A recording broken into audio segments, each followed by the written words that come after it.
ഇന്നത്തെ നമ്മുടെ ചർച്ച എന്ന് പറഞ്ഞു കഴിഞ്ഞാൽ നമ്മൾ ഇപ്പം ഒരു രണ്ടാമത്തെ ബേബി ആയി ഇരിക്കുകയാണ്, ആദ്യത്തെ ഒരു ബേബി ഉണ്ട്, അങ്ങനെയുള്ള അമ്മമാർക്കുള്ള ഒരു ഒരു ക്ലാസ്സാണ് ഞാൻ പറയുന്നത്.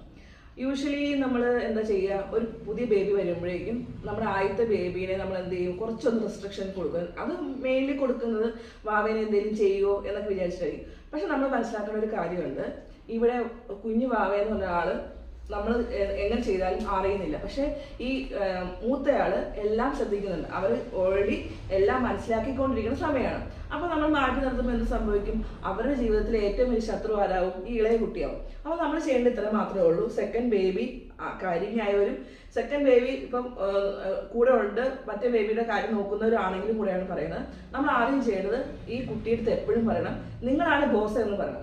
ഇത് നമ്മുടെ ഭാവയാണ്, നിന്റെ അനിയനാണ്, നീ വേണം നോക്കാൻ എന്നുള്ള രീതിയിൽ അവർക്കൊരു അപ്രോച്ച് കൊടുക്കുക. അപ്പോൾ അവർക്ക് ആ കുട്ടീനെ സ്നേഹിക്കാനും നമുക്ക് ഒരുമിച്ച് ഒരു സന്തോഷത്തോടെ കൊണ്ടുപോകാനും പറ്റും. അല്ലാന്നുണ്ടെങ്കിൽ ഏതൊരു കാര്യത്തിലും നമുക്ക് കുട്ടി ഇട്ടേക്കാം. ജസ്റ്റ് ഒരു എക്സാമ്പിൾ പറയാം. എൻ്റെ ഒരു ഫ്രണ്ട്, അവളുടെ ഇളയ കുട്ടി കുഞ്ഞുകുട്ടിയാണ്, ഒരു വയസ്സിന് താഴെ ഉണ്ടായിരുന്നു. അപ്പം ആ കുട്ടിക്ക് അവള് ഫീഡ് ചെയ്ത് ഭക്ഷണം കൊടുത്തുകൊണ്ടിരുന്ന സമയത്ത് മൂത്ത കുട്ടി വെള്ളം ചോദിച്ചു. അപ്പം അവള് സത്യം പറഞ്ഞു കഴിഞ്ഞാൽ വെള്ളത്തിന്റെ കാര്യം മറന്നുപോയി. ആ കുട്ടിക്ക് ഒരു 5 വയസ്സുണ്ട്. അപ്പം ഇളയ കുട്ടിക്ക് ഫീഡ് ചെയ്യുന്ന സമയമായതുകൊണ്ട് ആള് ഈ പറഞ്ഞ കാര്യം ശ്രദ്ധിച്ചതുമില്ല. ഒരു രാത്രി 12 മണിയായപ്പം ഇവര് 3 പേരും കിടന്നുറങ്ങിക്കൊണ്ടിരുന്ന സമയത്ത് മൂത്ത കുട്ടി ഭയങ്കര കരച്ചില്. അപ്പൊ കുട്ടി അവൾ എഴുന്നേറ്റ് ചോദിച്ചു, എന്ത് പറ്റി എന്ന് ചോദിച്ചു.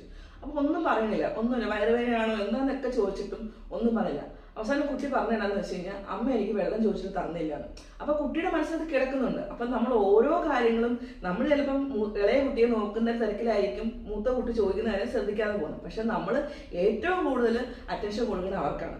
പിന്നെ അത് നമുക്ക് ഒരുമിച്ച് കൊണ്ടുപോകാം. കാരണം അവരാണ് ബോസ് എന്ന് അവർക്കൊരു തോന്നൽ ഉണ്ടാക്കിക്കൊണ്ട് തന്നെ നമുക്ക് കൊണ്ടുപോകണം എന്നാ